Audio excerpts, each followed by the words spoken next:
Good morning, ladies and gentlemen. Thanks for joining us this morning. My name is Moeed Yousaf. I direct the South Asia program here at USIP.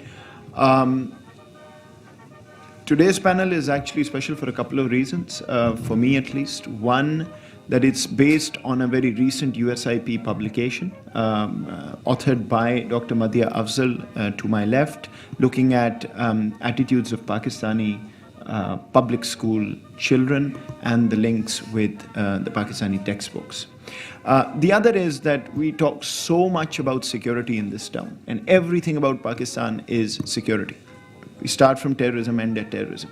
And thus, I think to broaden the discussion and talk about things that, quite honestly, are much more important to Pakistanis themselves, and things that will probably make or break Pakistan much more than the tactical things we talk about, I think makes this very important. We've got a very eminent panel here who will talk about issues of education. Dr. Moeed Yousaf, who I'll just introduce to you in a second, will talk about her report essentially, give the summary of the findings and draw the link between textbooks and how Pakistani youth think. We've got Dr. Rebecca Fox, who has been in the field of education for over 3 decades now, and will bring the comparative perspective here to see how other countries in the world do this. Because there's a lot of conversation, and Madhya will cover this, about textbooks being a serious problem in terms of creating the mindsets that lead to not only problematic viewpoints, but also violence in some ways. Dr. Fox would also talk about the importance of teacher training and the link between teachers and how they teach and what that does to students. And finally, to my right, Michael Kugelman, a good friend of mine from the Woodrow Wilson Center, will be talking more broadly about the youth bulge in Pakistan, demographic trends, and how the Pakistani state can or cannot or may not be able to cater to the needs of the Pakistani youth when it comes to education. They'll speak for about 15 minutes each. After that, we'll open up for a discussion, so I encourage you to ask questions and make any comments that you may have. The report is somewhere here, I promise you, right at the back. So if any of you are interested, please do grab a copy as you leave. Let me very quickly introduce the 3 panelists, and then we'll go in the order of Dr. Moeed Yousaf, Dr. Rebecca Fox, and Michael Kugelman. Dr. Afzal is an assistant professor at the University of Maryland School of Public Policy, also a non-resident fellow at the Brookings Institution, writes very regularly for the Pakistani and international press, and was also named, and I'm going to massacre this, the Lo Spazio della Politica's list of top 100 global thinkers of 2013 for her research on education in Pakistan, some of which is reflected in this report.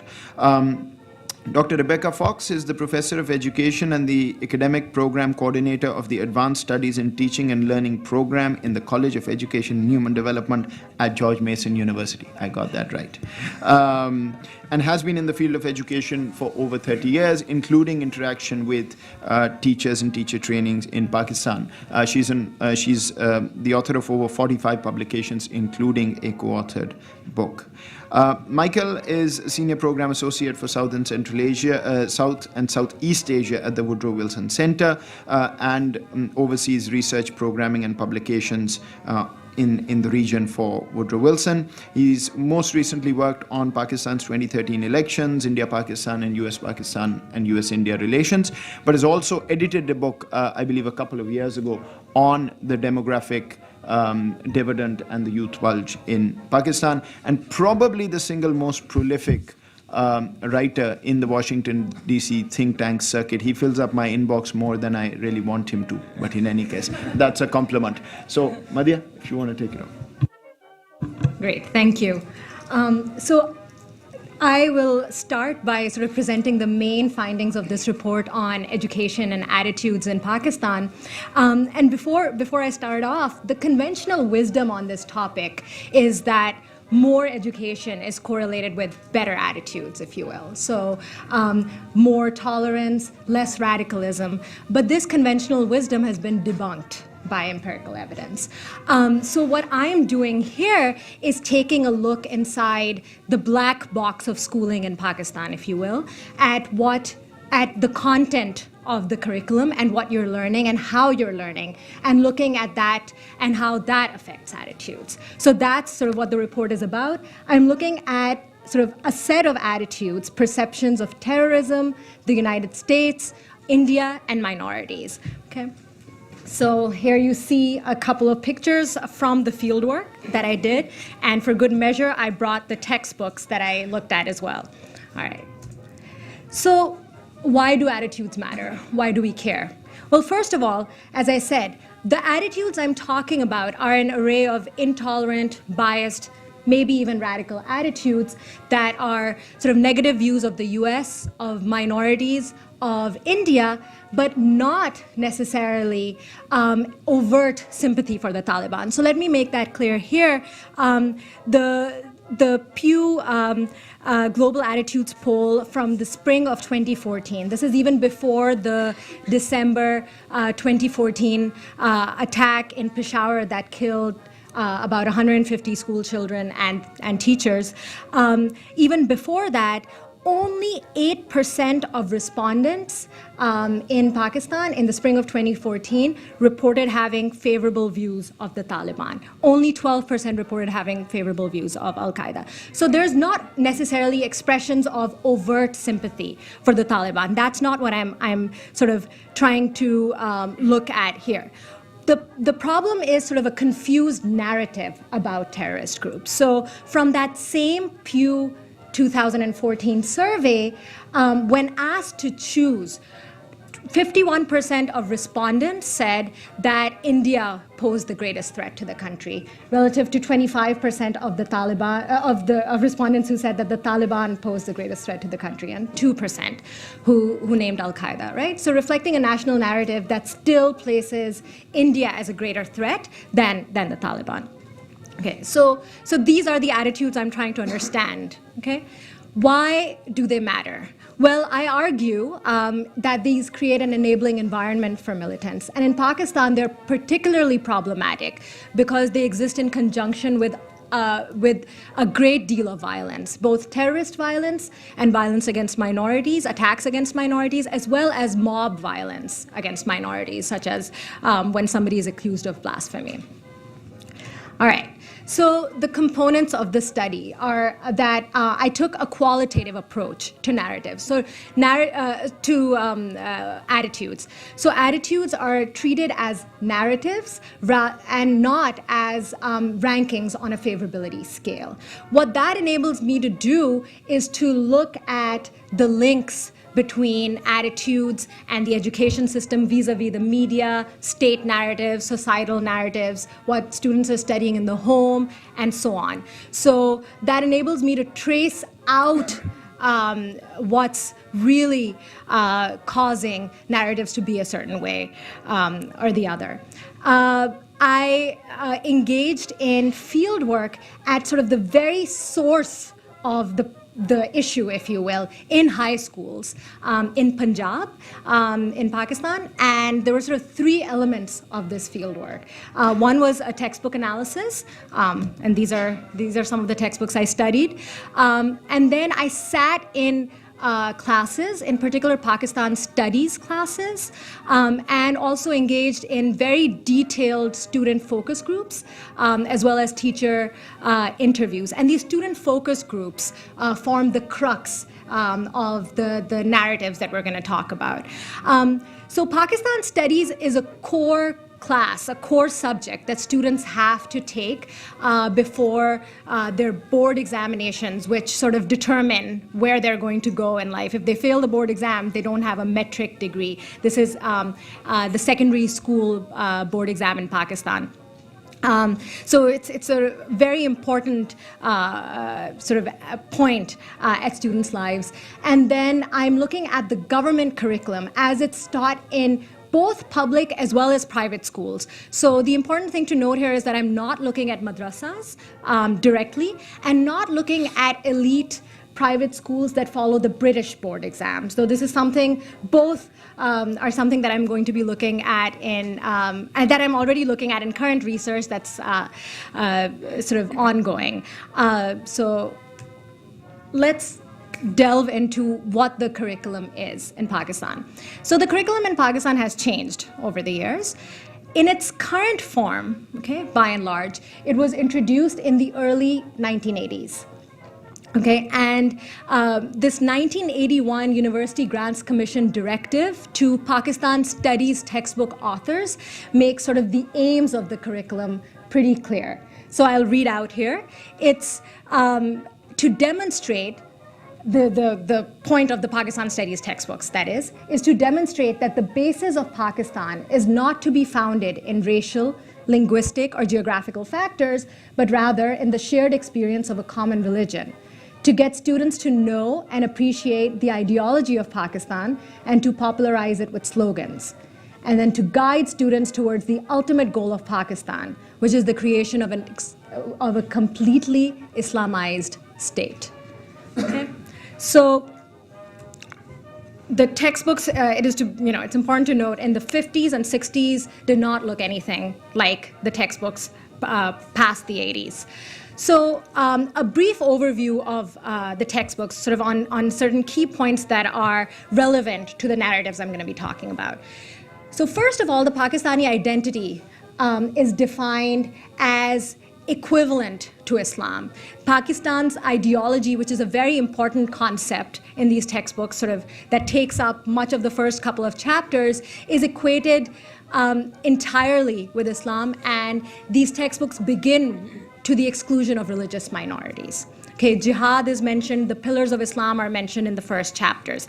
Now, these mentions have gone away since a recent curriculum reform to a great degree, but the narratives still remain the same. So we can talk about the curriculum reform later if we get some time.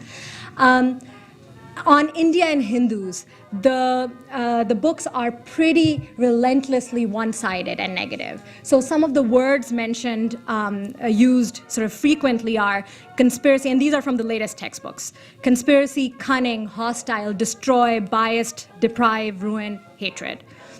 Okay. On the West and the United States, the United States is mentioned quite sparingly.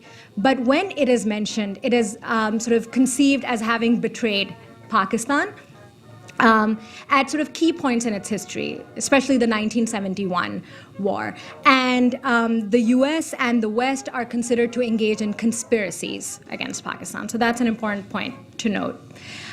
Terrorism is only mentioned twice in one textbook. That is the latest textbook in Punjab that was written in 2012.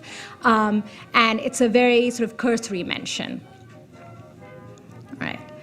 So what happens in the classroom? Well, in the classroom, these textbooks reign supreme. The students are literally memorizing them word by word, line by line, page by page, because that's what the exam rewards. I mean, the teachers are sort of, that's the goal of the teachers, is for the students to do well in the exams, and that's the goal of the students. And so that is essentially what's happening in the classrooms. There's little to no questioning. And there's definitely not much outside information presented, no different points of view, no evaluation of the evidence presented. But the textbooks are literally just taken as the word that needs to be memorized. All right, so now I'll sort of delve into some of the main narratives that come out on terrorism. And these are mainly from the focus groups. So the dominant narrative that emerges is that foreign influences are responsible for terrorism. And these are India, the US, and their agencies. So the CIA and the Research and Analysis Wing in India, RAW. Okay, and so there are two forms that this foreign influences argument takes.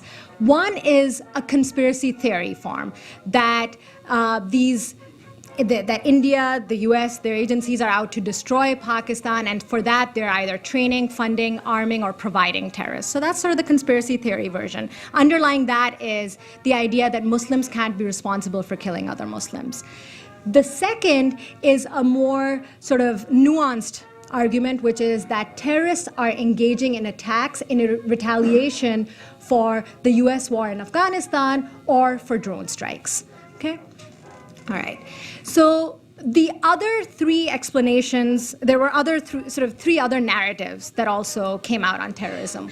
One is sort of the religious narrative, that terrorists engage in attacks in order to implement an Islamic way of life in Pakistan. And then there's sort of the economic explanation that poverty and unemployment leads people to engage in terrorism. There's also a political explanation, which is that the government is responsible. Okay, Pakistan's own government is responsible, but there was not much elaboration of this explanation.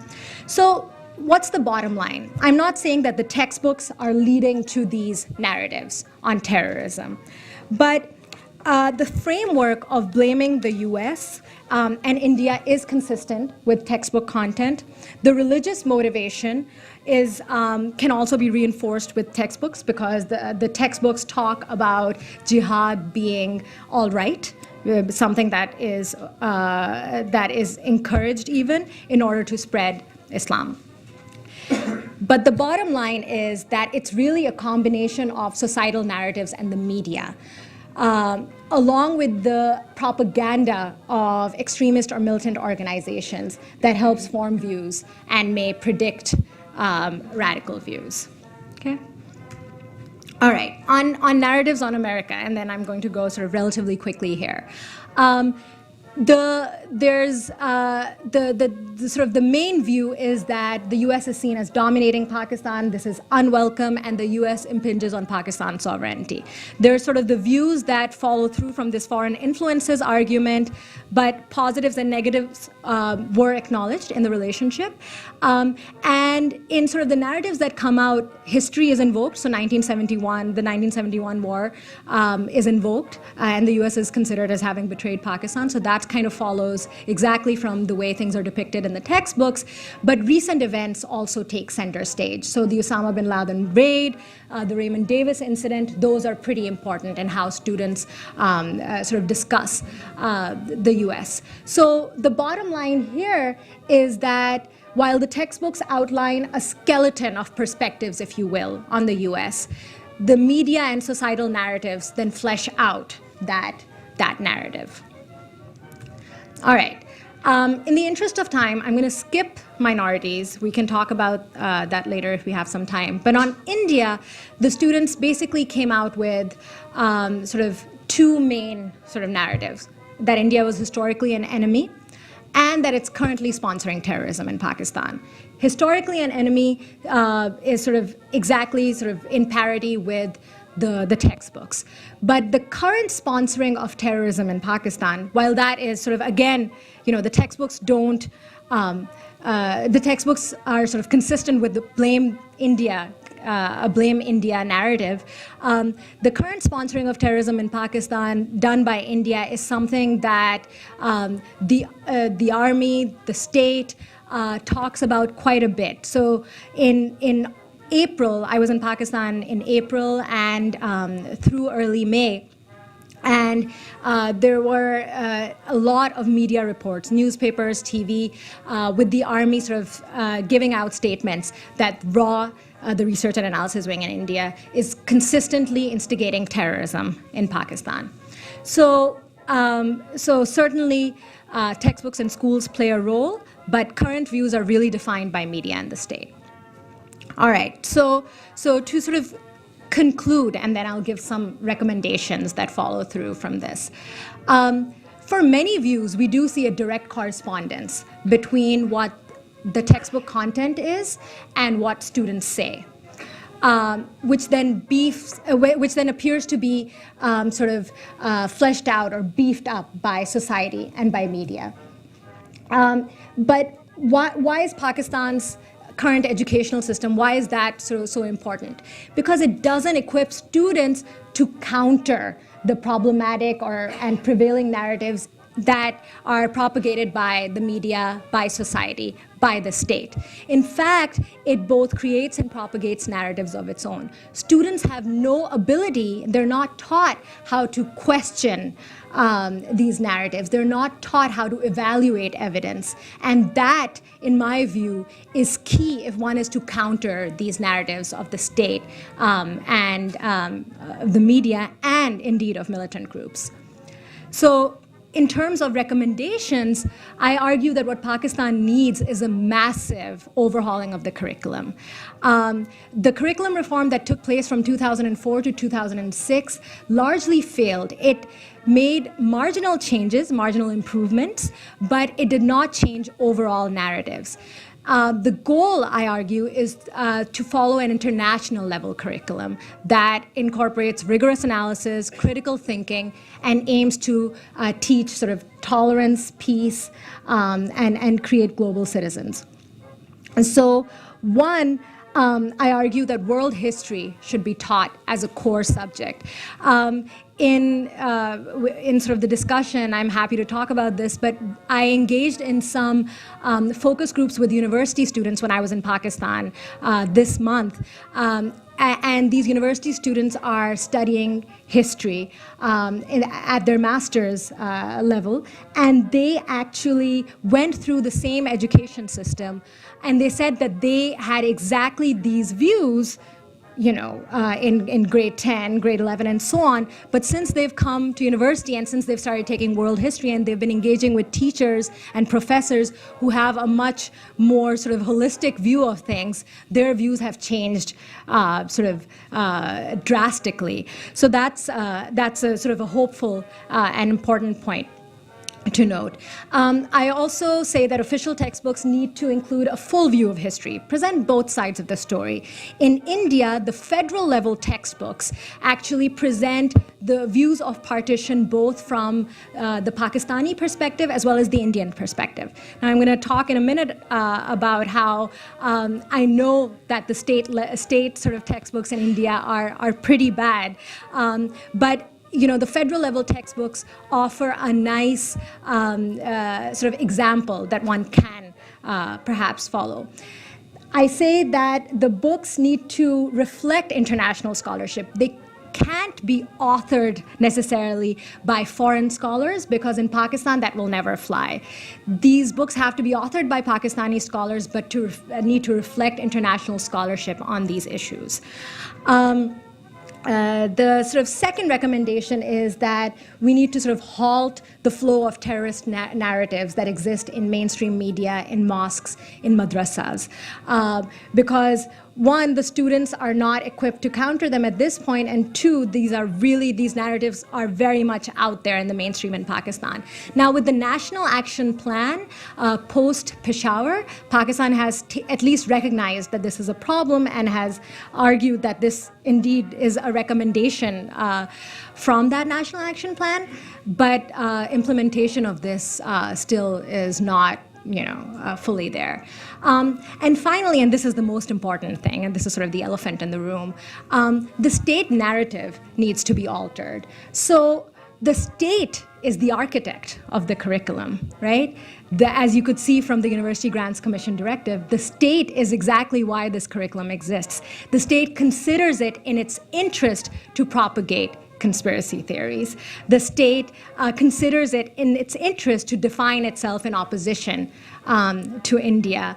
But the key is for the state to realize that this narrative is not getting it anywhere. And we can talk more about how likely or not likely that is. So sort of the final note here is that I know that textbooks have problems everywhere, right? So the curriculum in most places is biased because it is derived from sort of, it tries to promote a sense of nationalism. And so, there are biases in India and Bangladesh and so on. And in Pakistan, I'm certainly not arguing that the curriculum is responsible for creating terrorists. But Pakistan is a place which has seen a great amount of violence. And I argue that the curriculum is one place where we can sort of stop narratives that lead such violence, or that have allowed violence to exist and perhaps even to thrive. Okay, so I'll end there. Thank you. Thanks a lot, Madhya. Why don't we go to you, Dr. Fox, and then.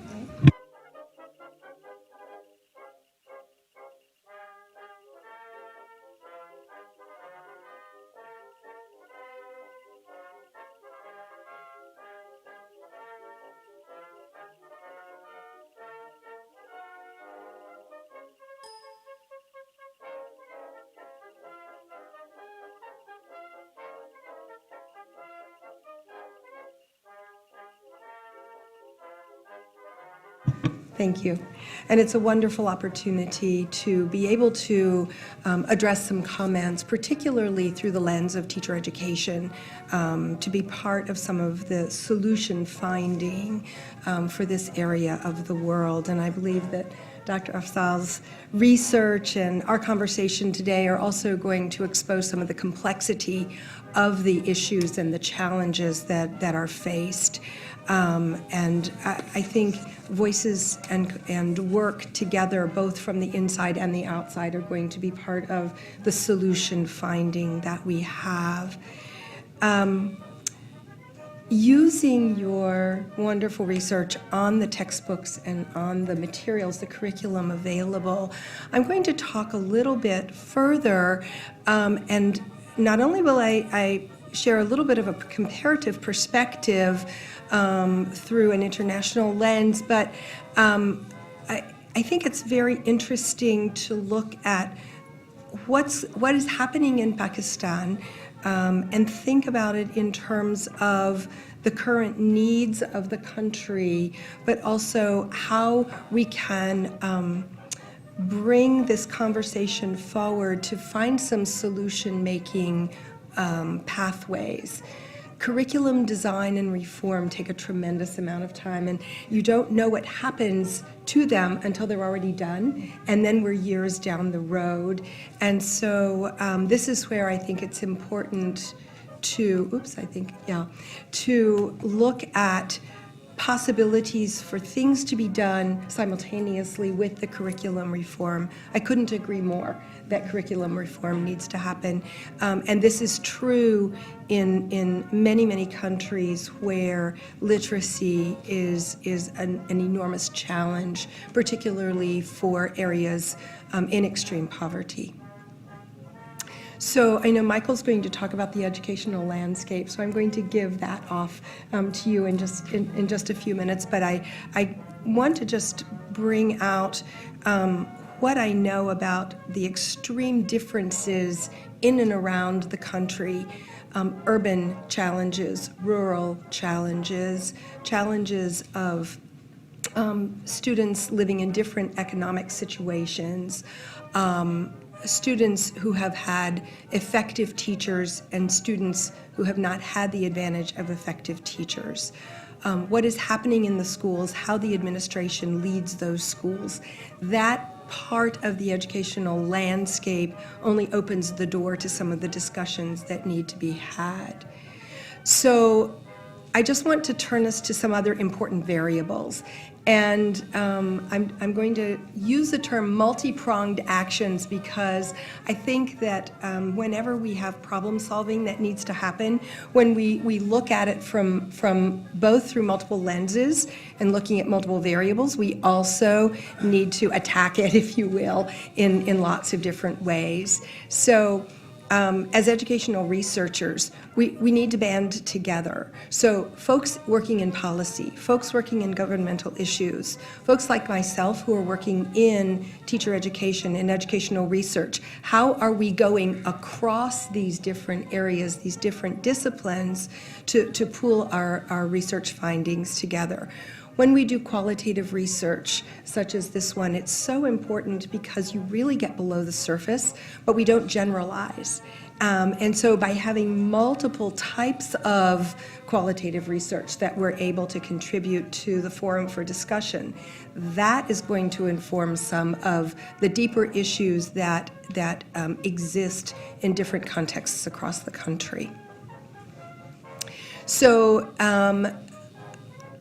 how do you think we might be able to incorporate some of this systematic research across the country at different levels, at many different levels? And I think that's going to be one of the areas that we need to look at.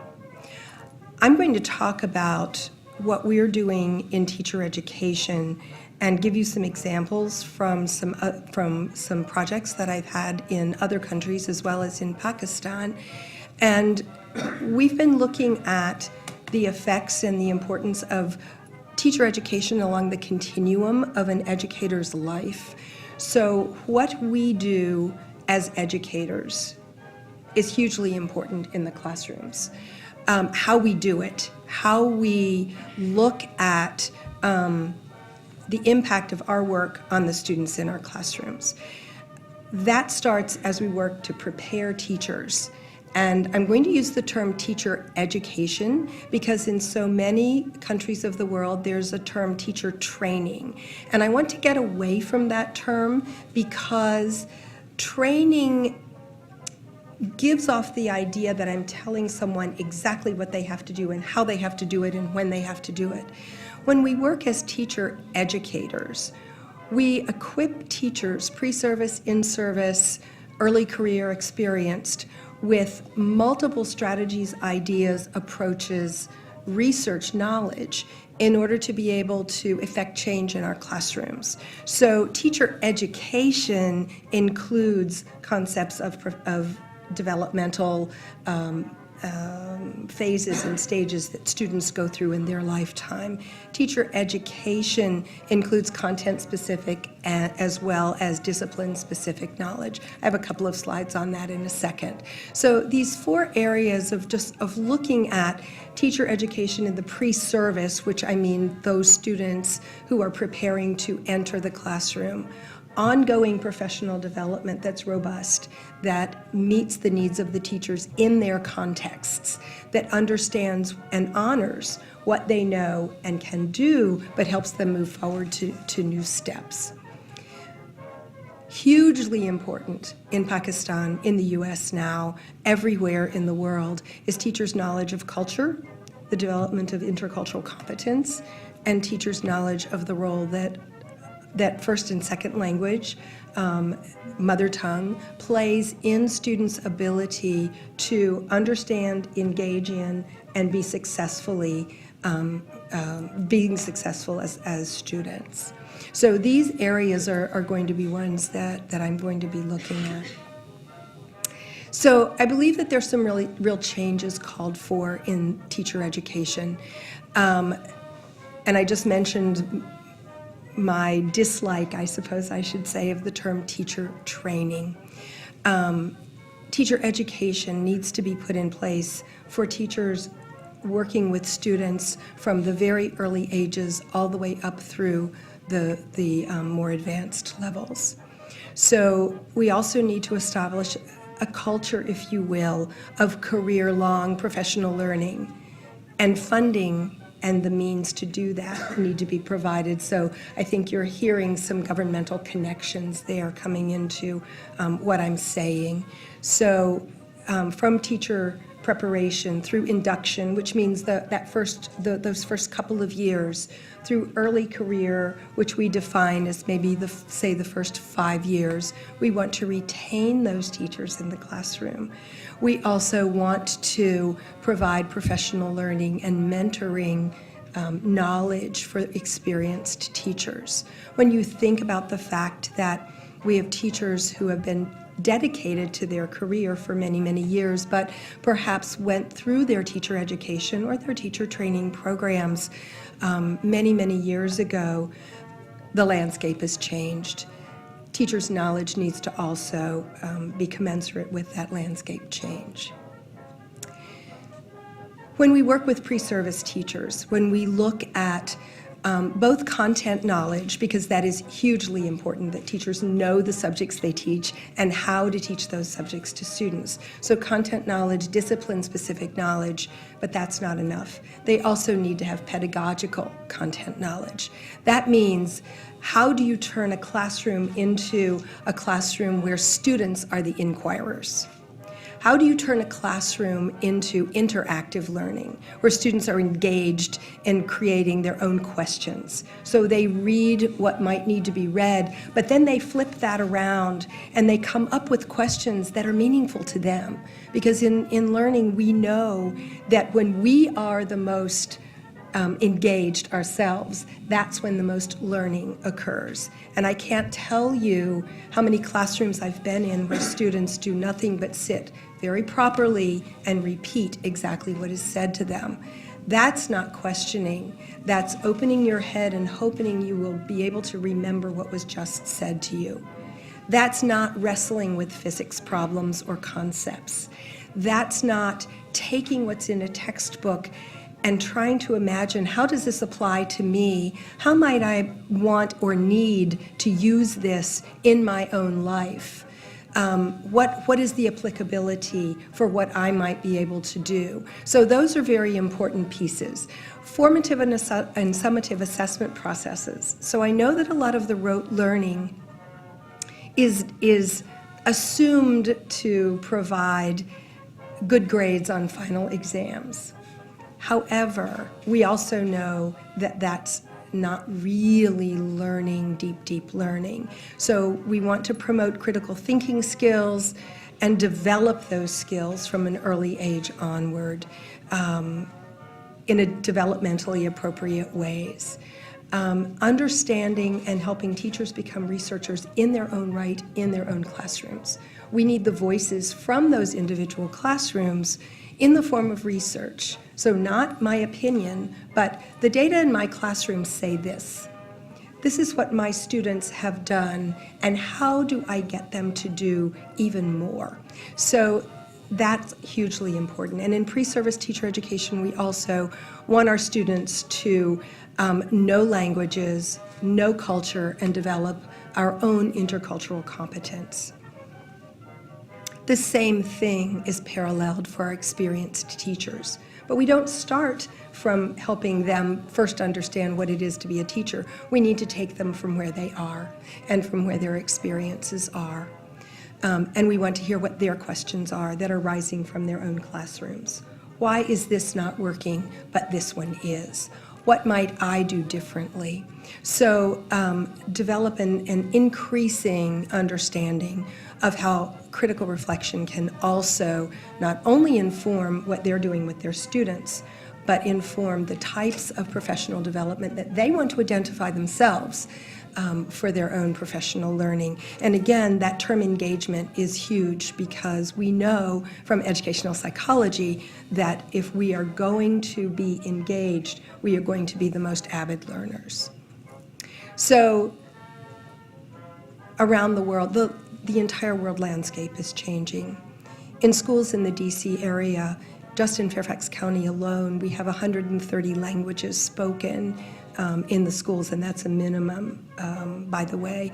We in Fairfax, our colleagues have what we call intake exams in 130 languages. In one of the middle schools, where I spend a fair amount of time, there's 72 languages spoken, and a middle school is grades 7 and 8 in this particular school. So knowledge that teachers continue to gain about the role that language and culture play in the educational process for the students in our classrooms. This is also hugely important in Pakistan. We have multiple languages that are spoken in Pakistan. Developing intercultural literacy. I'm aware that with provincial decision-making that has recently taken place in Pakistan, that this is both a challenge, but I think it can be a real plus as well. I think by looking regionally, we can look at the role that mother tongue plays. We can look at we can look critically and knowledgeably about models of language and second language acquisition and see how that plays in the schools that are in that particular region. A point I was just talking about with my colleagues before was teachers also need to be comfortable and fluent in the language in which they are teaching. So if you're going to promote discussion in your classroom, you are also going to need to be able to be fluent, to be able to navigate that language structure. So compared to other countries similar to Pakistan, large classrooms, in developing areas of Far East Russia where I've most recently spent time, and in China as well, classrooms of 50 and 60 students. This is a governmental or provincial decision. It's most important to lower those classroom sizes to create some greater opportunities for interactivity. The areas of the world where students are living in poverty, we need to look at across countries how poverty is being addressed. Where languages and cultures converge, what is happening across countries. And I will tell you that the teacher education needs and the work that we've done with teachers in critical reflective capacity and teacher research is really making a difference in their schools. We've also been working in higher education because when you're working in teacher education, those who are on the faculty working with preparing teachers also need to be addressing updates and changes and be attuned to the times for change.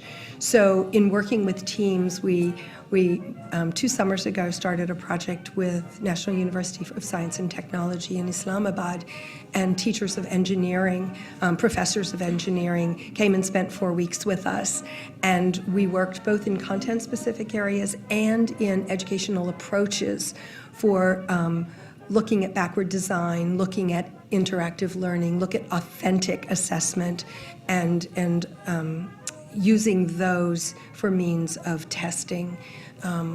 I have a grant proposal out with the University of Management and Technology. I'm waiting to hear if that gets funded. But what we've learned is faculty are also looking to effect changes. So many of the colleges and universities have increased their faculty enormously in the last 8 to 10 years. The services that are provided to faculty also need to provide that professional development. So we need longitudinal data. We do need textbook update. That does take time, but funding should extend, I think, for projects beyond that 2-year normal level. It takes about 2 years to get in and begin to do something. In order to be able to measure impact, we need at least 3 years, if not 4 to 5, to really look at what's going on, to get changes in motion, to look at the results of those changes, and to loop back and inform some additional steps. University faculty need to be included in these initiatives for reform. School administrators also need to be brought into the loop of this. Informed decision-making in the schools, teachers being part of the decision-making process, a new role for teacher leadership. That's also a movement in the U.S.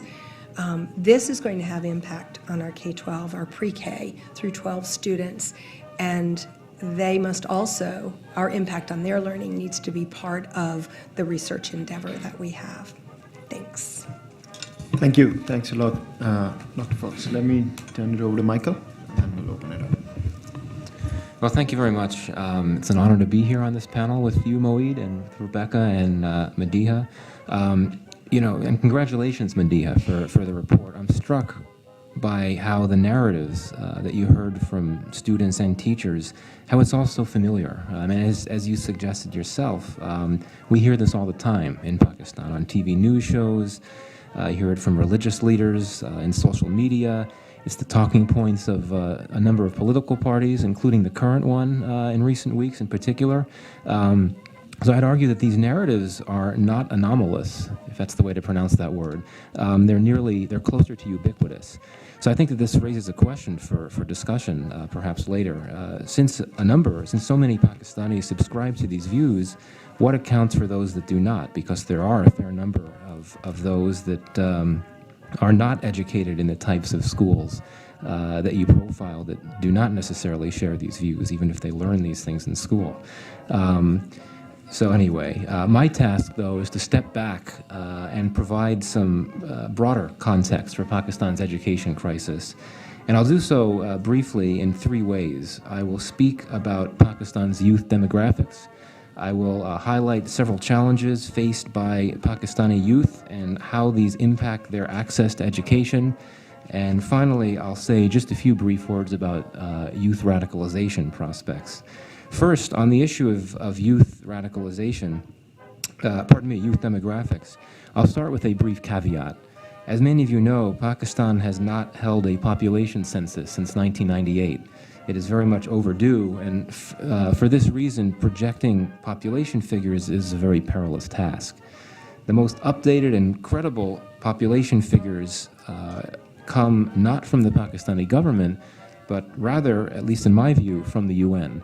And so the estimates that I'll provide here are based on UN figures, unless otherwise stated.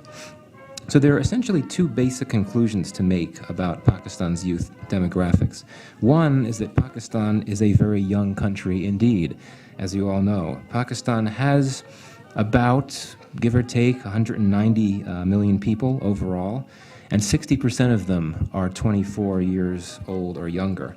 As a percentage of the total population, only Yemen has more people under 24. Additionally, more than a third of Pakistanis people are under the age of 15, and the median age in Pakistan is 22.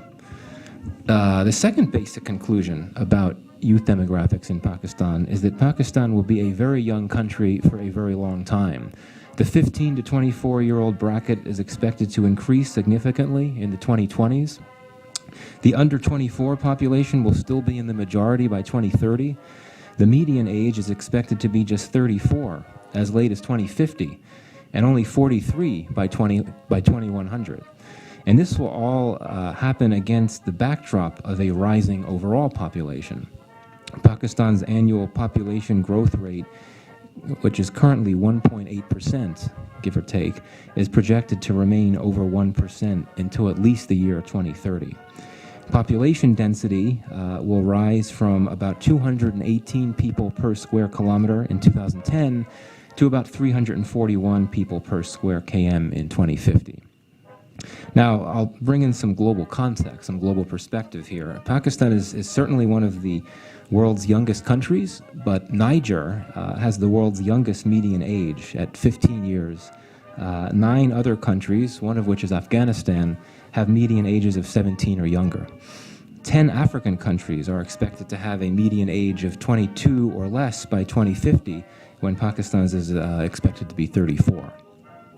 Now, a major implication of such a young and large and rising population is the great strain on natural resources and basic services.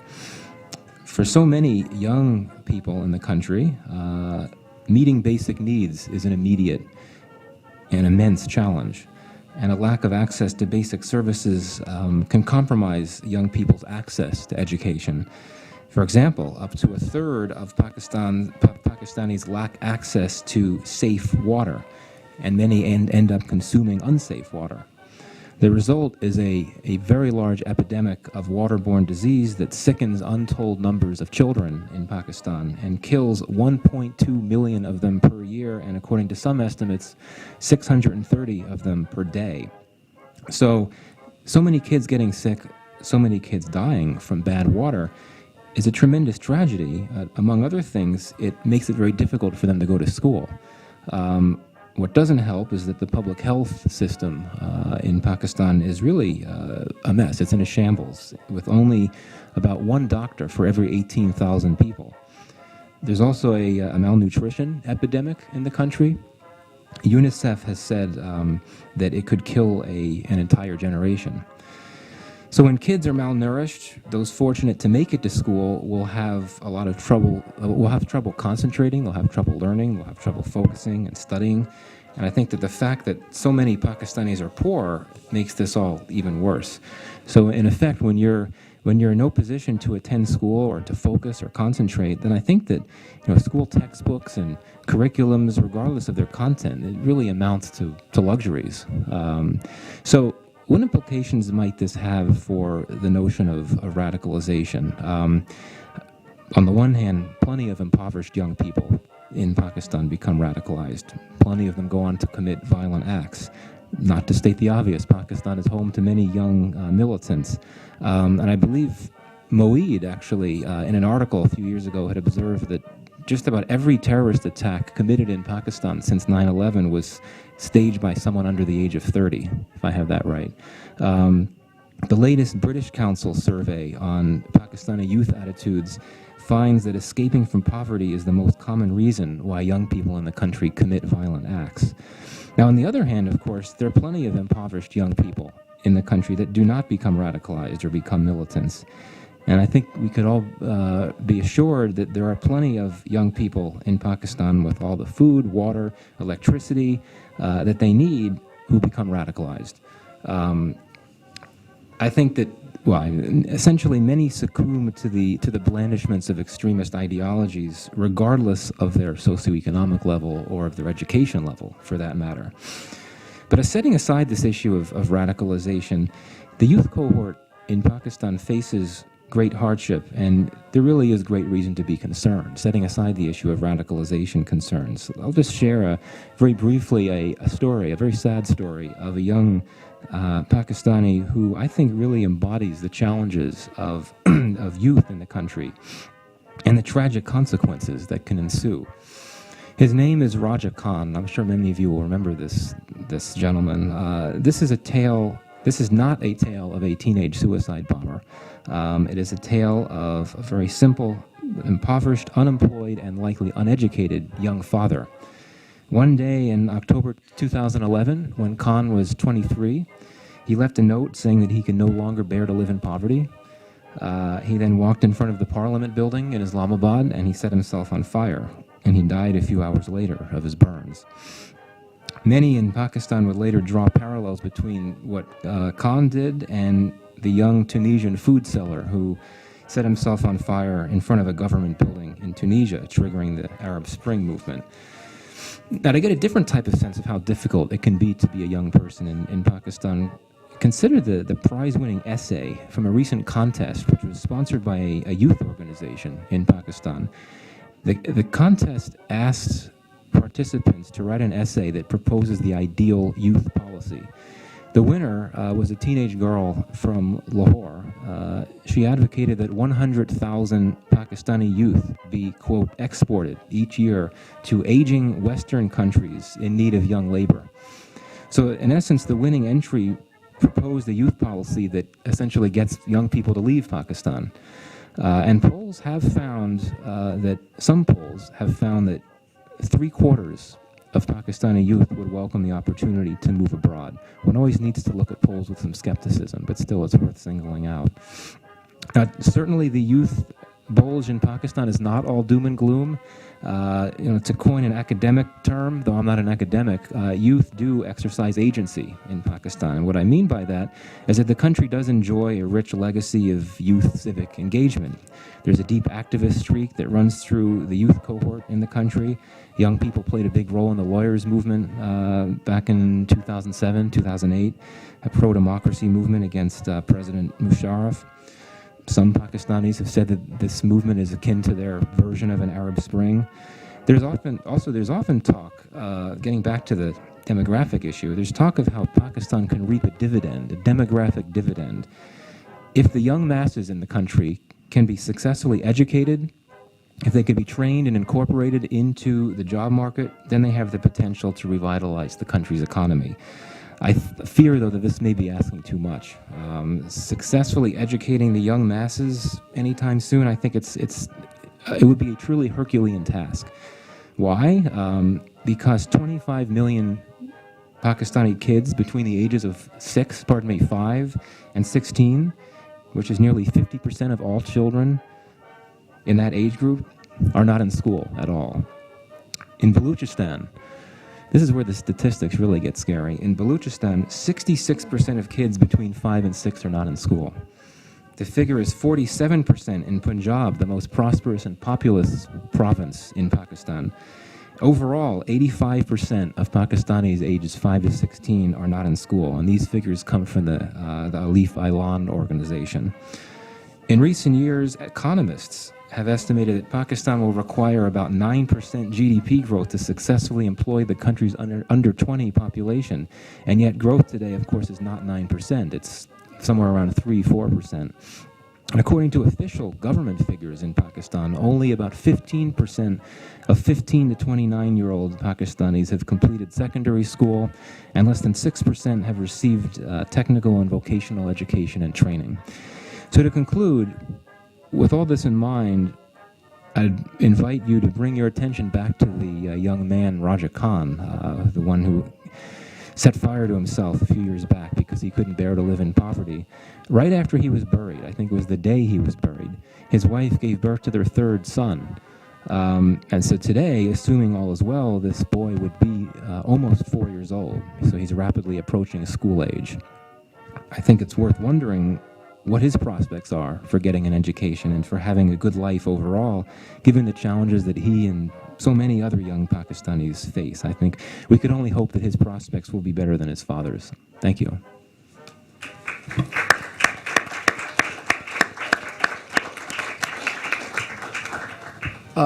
Thanks, Michael, and thanks to all the panelists. We will open it up. We have till 12, so about half an hour. Let me abuse my privilege of sitting here to just say a few things, a couple of things, maybe not elicit a response unless somebody wants to, and then we'll quickly go to the people who want to ask questions. But just to play devil's advocate, because all of you seem to be on the same page, so let me be the bad guy here. I think there's no question that textbooks are bad. There's also no questions that textbooks should be changed, right? I think I'm at least sold to that. Fine. And that's been the case for a number of years. So what? The so what question, right? I noted you mentioned the word correspondence when you talked about education. What is that? Is that a link? Is that a correlation? Is that causality? Is that something we don't know yet? Because, I think a lot has been said in your report is actually a great value added to literature and the conversation we've had here. But the bottom line, to me at least, is all of you are saying things are bad. Okay. Now, how do we build on this to find out what exactly adds up with textbooks to make things go wrong? And just want to throw out a few sort of data points. One, Michael's figures, not your figures, but the figures you quoted about out-of-school children. So clearly with, 25 million or however many out-of-school children, actually it may be more, they are not being influenced by the textbooks. So I think there's a very good controlled treatment kind of group here if somebody wants to go in and look at how they are responding to their environment and where they're getting things from. You mentioned India. But if you break down the polls and look at youth-specific polls, youth are much more liberal on India than the elder generation. The elder generation supposedly studied textbooks that were before the 1980s. There's again a question there. Pakistan had Ahmadiyya rights throughout its history, pre-1980 declared, the sect anti- or non-Muslim in the 70s, the Bengal problem, etc., etc. So I guess the point is, we've got to a point where you very clearly, all of you have articulated that there's a serious problem in education. What else is adding up to this to make things go the way they're going, I think is an important question. The final thing I'll say is there a problem of self-selection in the way we deal with this issue? That's another question that comes to mind as I've sort of studied this field. So we talk about terrorism on the media or terrorist narratives on the media. You've sort of mentioned everybody thinks of that, conspiracy theories, etc. But there are other views as well.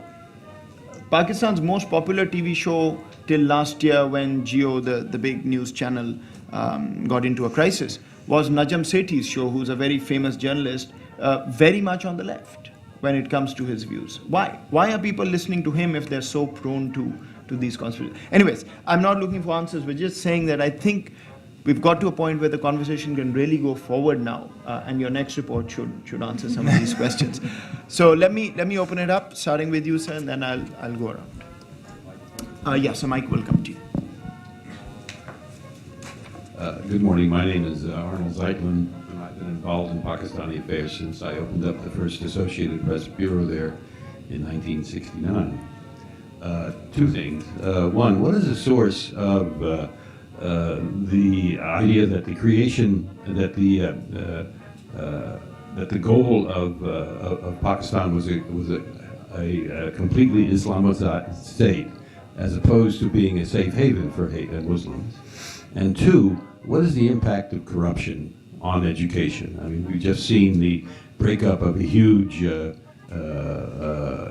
diploma mill, and there's widespread cheating, buying and selling of posts, buying and selling of grades, et cetera, et cetera. This must have a tremendous impact. So if I understand your first question correctly, it is why was the well, this has been sort of is Pakistan a country for Muslims, a Muslim majority state, or an Islamic country, right? This has been a question that Pakistan, in some sense, hasn't wrestled with that much, because very quickly in its history, it went to the side of being an Islamic state, even though Pakistan's founder, many argue, intended it to be a Muslim majority state. In 1981, the textbooks were changed under the direction of the ultra-Orthodox Ziaul Haq, who was a military dictator and who certainly espoused the Islamic state kind of interpretation. Interestingly, and this, I think Pakistan needs to have this conversation. It's very difficult. Muslim majority, right, versus Islamic state. And I think this sort of, goes back to a question Moeed also raised, which is sort of the things are bad. Where do we go from here? One of the really great things, as I said, in sort of my current research, I've seen in focus groups in universities, although, anybody who reaches the university level is by definition sort of, a select group of students, they're having exactly these discussions. With me, they had this discussion about whether Pakistan should be, in fact, a secular or an Islamic state. So there's hope yet, in my view. So just to bring that back, I think sort of the second question of corruption in education. So I think Michael brought up these sort of great points about access to education. Even where schools exist, we have a lot of infrastructure problems. We don't have drinking water in schools. We don't have, the school budget is not used appropriately. It's appropriated by, teachers, administrators. So there are ghost schools where teachers don't show up. Schools are missing walls, missing toilets. And at the macro level, and this is less a problem of corruption, but perhaps more a problem of implementation. Pakistan has a very meager budget that goes to education, less than 3% of GDP. In its national education policy of 2009, Pakistan sort of argued that 7% should go to GDP. We're nowhere close to that. But even of that less than 3%, not all of it is being spent. A big chunk of it goes unspent. So I think there's room for better implementation to increase access, even with the meager sort of budget available. Corruption is certainly a problem. I think it exists in sort of many parts of the world, but certainly it's being skimmed. Money is being skimmed. I think one sort of interesting thing that's happened especially in Punjab, is there's a program monitoring and implementation unit that actually goes to schools, does these random spot checks and makes sure that the schools are running as they're supposed to, that there's a wall, that there is drinking water, toilets, and so on, that things are happening as they should. And that has actually apparently increased access, or that has correlated with increased access. So I think corruption is the problem, but perhaps more so the budget that is allocated to education needs to be spent, and a greater amount of the budget needs to be allocated. That's sort of the greater problem. Okay, thanks. So, and here, I'll come around. Yeah, hi. I'm Nusrat Ahmed. Hi, Madhya. I now work for IFPRI as a senior research fellow, but I've lived and worked in Pakistan all my life. I think that I need to throw some challenges at you, Madhya. The first is that any qualitative study in Pakistan, given its circumstances right now, especially relating to terrorism and India, United States, you have to be careful about your results. Because if you go to Pakistan, as you have been recently, most of the people are severely affected by these terrorists. You see children, there is a bomb blast, you see children 10, 12, 8 years, they're the greatest spectators on that. So when you talk to people who have gone through, and you throw some statistics, I think you need to be careful. The second point is that if you went to 3 different sets of schools, say in Karachi, to the really posh private schools, and you went to the madrasas, and you compare your results with the results that you have, you're going to get extremely different, entirely different results. So you need to, I know you have qualified that in your paper, I was reading it, but you still need to be in a forum like this. We need to actually, like Michael did, focus on some of the other aspects as well. Curriculums, I'm glad that you brought that out, because we need very serious reforms, and if that is taken up, it will be a very good thing. One other caution, Al-Qaeda, Taliban, those terms are very difficult to understand. There is a lot written on them. Who are the Talibans? Who are the Al-Qaeda? I don't understand any of them. So you have to be careful about when you ask people what the Taliban is and there's not some clarity in their minds as who they are addressing, who they are talking about. On the education, I think one of the things that we forget in terms of Pakistan is that the teachers are very low paid in Pakistan. So whatever you're suggesting is like a burden on those people, because they really don't have the resources, and they don't have the interest because they're so low paid.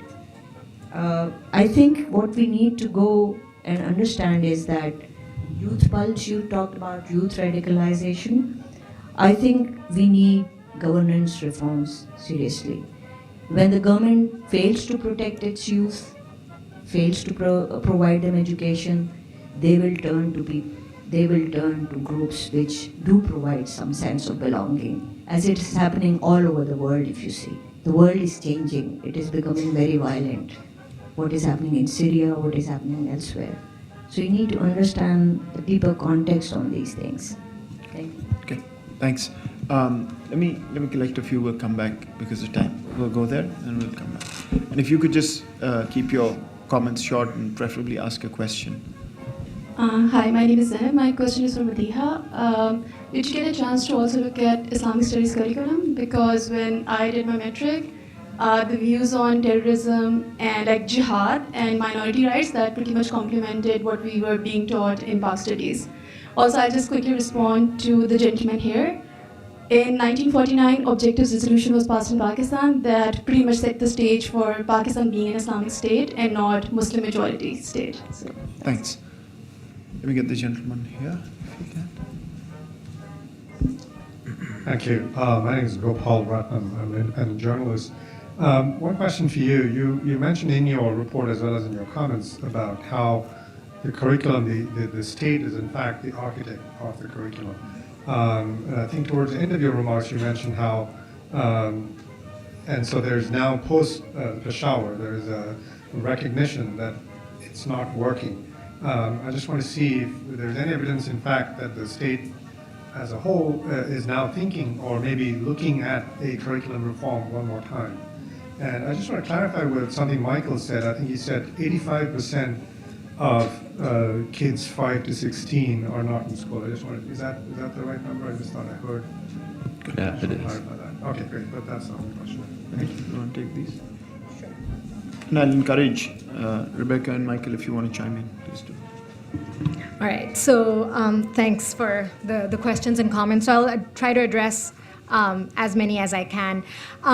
The state, so one of the things I mentioned in my report is that now curriculum formation responsibilities have been decentralized to the provinces. So the state, so there's no Ministry of Education actually in Pakistan anymore, which presents a challenge to a federal level curriculum reform.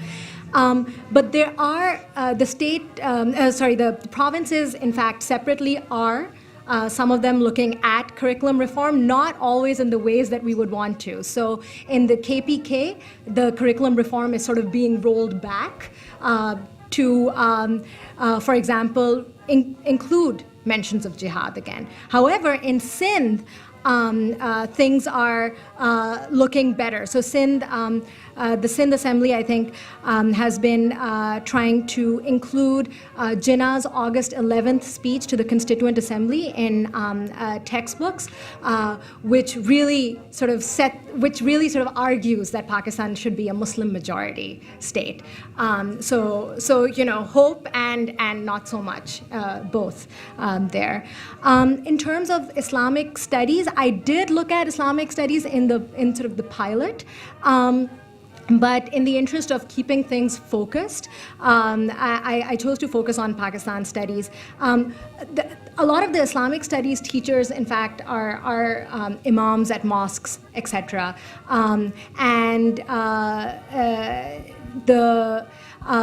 I think the reason I focused on Pakistan studies is because I wanted to get a worldview rather than just sort of the interpretation of Islam. But that's sort of that. I think responding to Nuzhat, one of the things I really wanted to sort of clarify here at the very beginning, so I'm glad you sort of asked this, is that in no way am I trying to sort of present students in high schools as the problem here, okay? So they are not villains in any way. In fact, I had, awesome conversations with them as we were coming out with this. These are the narratives that came out. So I'm sort of presenting them as accurately as I can.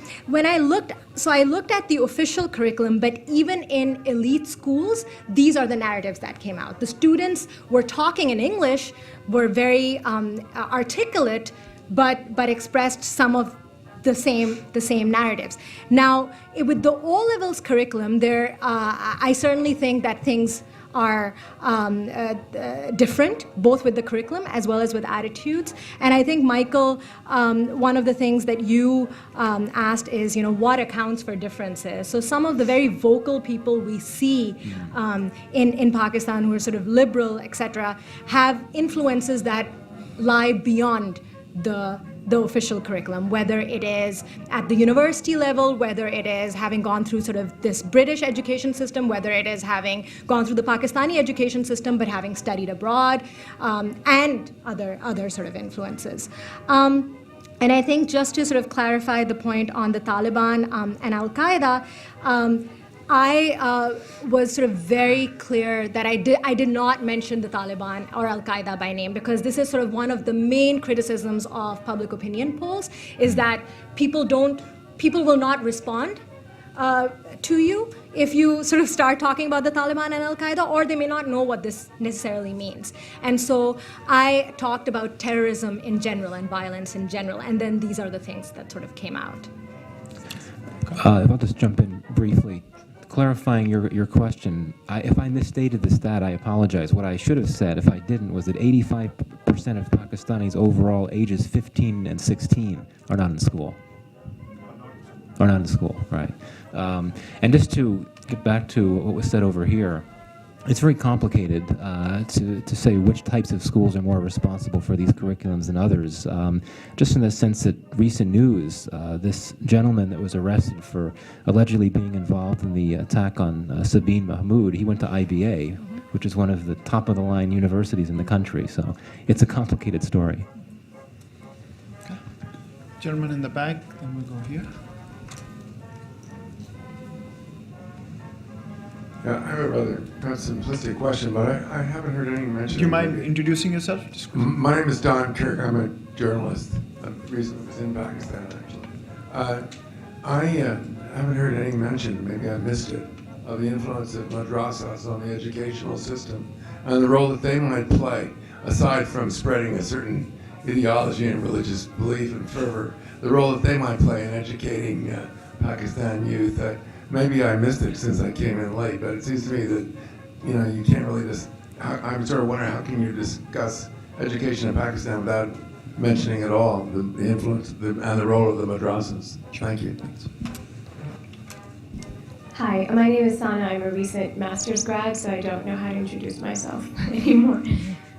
My question is actually for Dr. Fox. I really enjoyed your looking at other countries where there are similar challenges that Pakistan also faces. And as a Pakistani, I'm curious about what you think the role of, we looked at bottom up, we looked at something very micro such as textbooks. What about the issues coming from the top? Last summer when the Pakistani military began the operations in the north against the TTP, there was a very confused narrative in the public about why we were there, who the enemy was, what the role of people would be in that conversation. So if your very strong institutions do not corral that support against that narrative, how can we then expect smaller things to trickle? And referencing the 80s, the textbooks that existed because of Zia's ideology existed because Zia pushed them from the top. So what are really the roles the institutions need to be doing in order to counter these narratives that I think everyone is very much interested in reversing? Thank you. Okay. Let me quickly respond to your question before I go to the panelists because I want to bail Madhi out. I was being a bit facetious when I raised the questions I did with her. This report we specifically asked to be on the public education schooling system.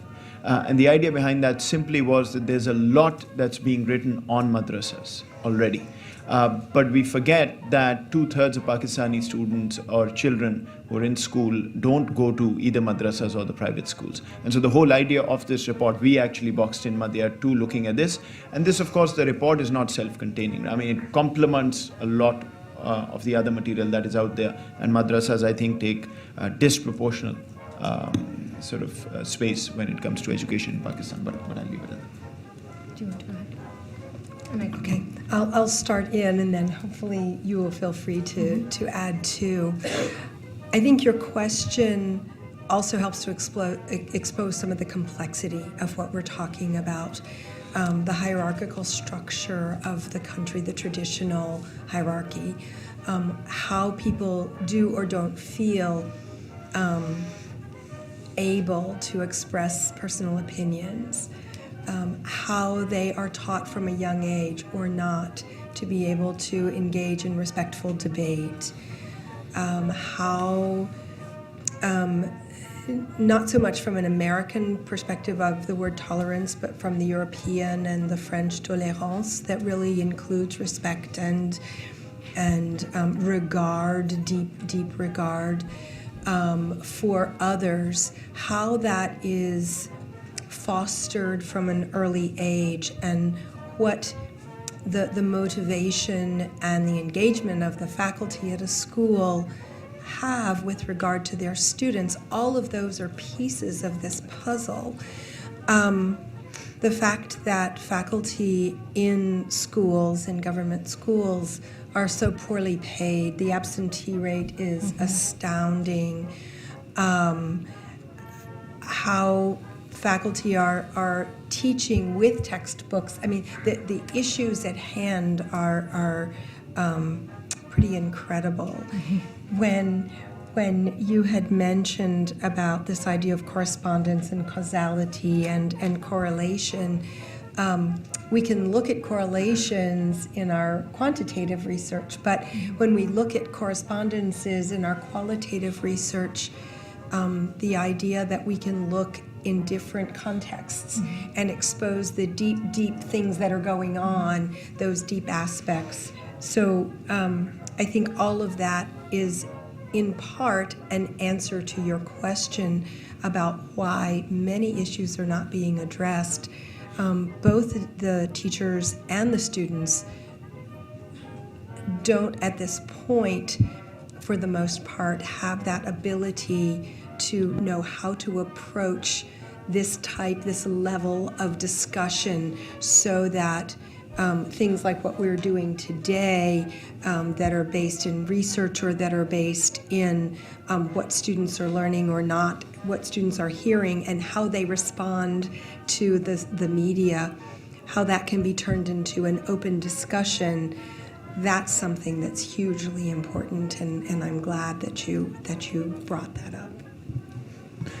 On the issue of madrasas, I've never done a formal research study on them, so I'm not qualified to give a final word, but I'll just say that there is a lot of controversy in terms of the research that has been done on them on several levels. One, in terms of enrollment figures, how many people actually are enrolled. The World Bank came out a few years ago saying it was a relatively low number, then others said, no, that's not true, they're higher. And also in terms of how serious a threat these institutions really pose in terms of radicalization. My sense has always been that these are a small part of a broader problem.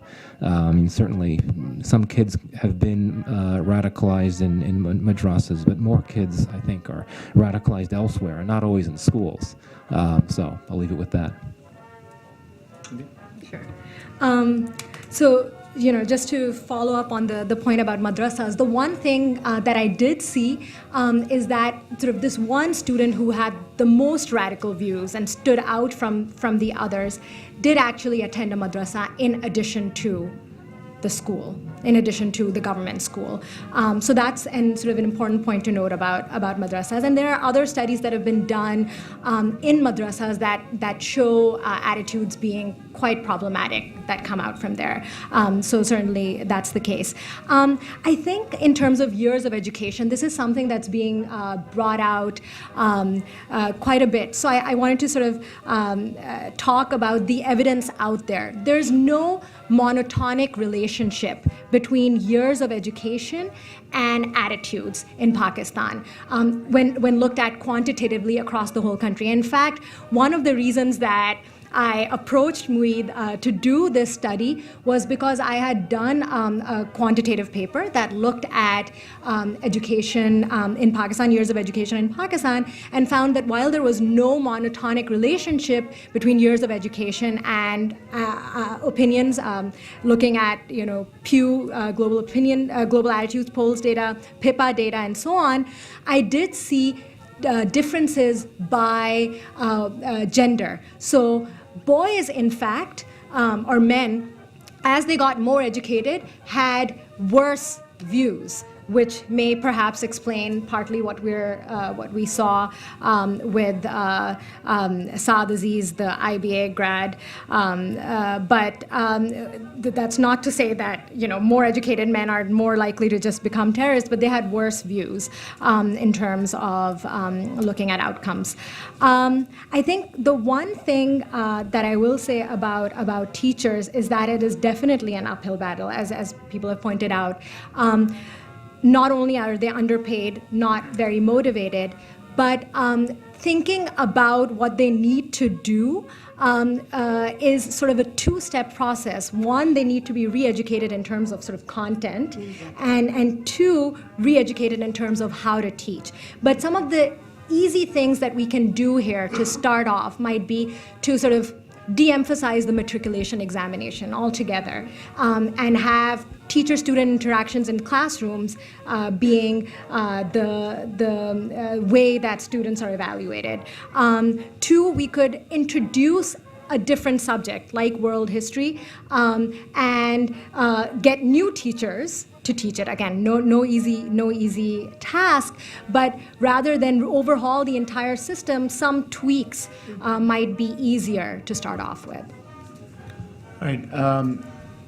We're at 12 o'clock. With your indulgence, I'll ask for 5 more minutes because we started late. I saw 2 hands, one in the corner there and one back here. And then I want to give 1 minute to somebody who's in the audience, Pakistan's former Minister of Planning, who, while he was in office, coined a growth strategy for Pakistan, which essentially, the premise, if I understand it correctly, was youth employment. And what I wanted to ask you is, you talk about youth employment, but with all this going on, where are you going to get the youth who are going to be employed? Thank you very much. My name is Anand Patwardhan from the University of Maryland, so very happy to see you, Madiha, again. And thanks to the panel. My question was really about this, your point, your concluding point, which was about the elephant in the room. And we have spent a lot of time talking about education curriculum reform, but if I understood correctly, one of your points was really about the state. And I wonder how far one could go with that and what one does for that last aspect. Hello, my name is Sean. I'm from Pakistan. I'm here for 1 week. Actually, I belong to the Gilgit-Baltistan, the north side of Pakistan, which we observed for last 5 or 10 years. When I was in school, we were used to go to in community schools, but there was no sectarian issue in those days. I have studied with Sunni, Shia, and Ismaili friends.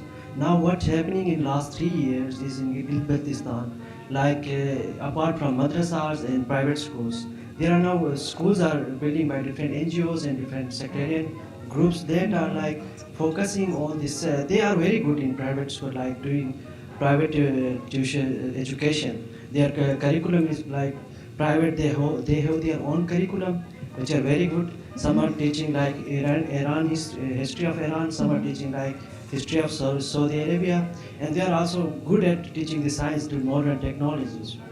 And this is the concern, like for last 5 years, this is happening in Gilgit-Baltistan. Like we are losing the diversity in schools. So only the Sunni students are going to the Sunni community schools, and the Shia going to Shia community schools. So this is like, it's not a question, I'm just sharing this, what we are observing over there. Okay, that's good actually, that's very, very good to know. Why don't we give it to Mr. Nadeem al-Haq here, and then we'll come back to the panel for a minute each. Microphone. Let me just congratulate Madiha. I think it's a very nice paper, very interesting paper. It builds on a long line of research that's been taking place in Pakistan. People in mind that I have is, for example, Pervez Utpal and K.K. Aziz, who wrote a book on the murder of history way back in 1982. I think it's important to recognize these people because the one thing that I feel, and just going back to the growth strategy, to my mind, the roots of fundamentalism is a question that Moeed, as you pointed out, we struggle with it all the time. We discuss it at every dinner party, we discuss it everywhere, and we don't understand it. People in my generation, for example, the girls were not wearing any hijab. They even dropped the dupatta. But my daughter's generation, it's different. They're all wearing hijab. I went to one university to give a lecture the other day, and all the girls were wearing hijab. Half the boys had beards. Now, I don't think this was a university. This was a rich university, not even a poor university. LUMS, for example, contends with fundamentalism all the time. I think fundamentalism is in our DNA somehow, and we have to talk about it. Objectives resolution came very early, as you talked about it. Moeed mentioned AMDI rights. First AMDI rights were in 1955. Yeah. So, we have a long history of fundamentalism, and schools have very little to do with it. People attribute it to Ziaul Haq. I don't agree. I think curriculum reform is very important, certainly, but when you send kids to these schools, what do you expect? We've all been to public schools and seen them, and they're terrible. Other people have worked in, for example, Abbas Rashid, Pixie are working in public schools, the reform, lots of people are working on them. But unfortunately, we can't make a dent. The size of the liberals is shrinking in the country. Right now, the liberals, on Salman Taseer's death or whatever, couldn't even raise 200 people. Asma Jahangir has kind of given up, she calls for something. Just to come back to one little point, why we worked on the growth framework the way we did, and I strongly stand by it. All the donors were very angry with me because I didn't put education in the growth framework. That's why I asked. Right? And I stand by it. We don't need to put, because the roots of fundamentalism lie in our bureaucratic structures and in our cities, the way we configure them. And that's a big debate, and that hasn't been taken up. Michael Kugelman talked about demographics. Yes, indeed, 90 million kids out there under the age of 20. And I said this on American television once. If you don't do anything about them, which is employment, I don't care about education. Employment. If you don't give them employment, they're going to come for you. We can't stand in the way. Thank you. Always count on you to be provocative. 1 minute each to the panel, and then we'll have to let our audience go. Why don't we start with you, Dr. Fox, if you have anything to add? Go ahead. Okay. I really appreciated all the questions this morning. I do stand by my ideas of our needing to hold together with regard to conducting research and coming up with joint ideas about solutions.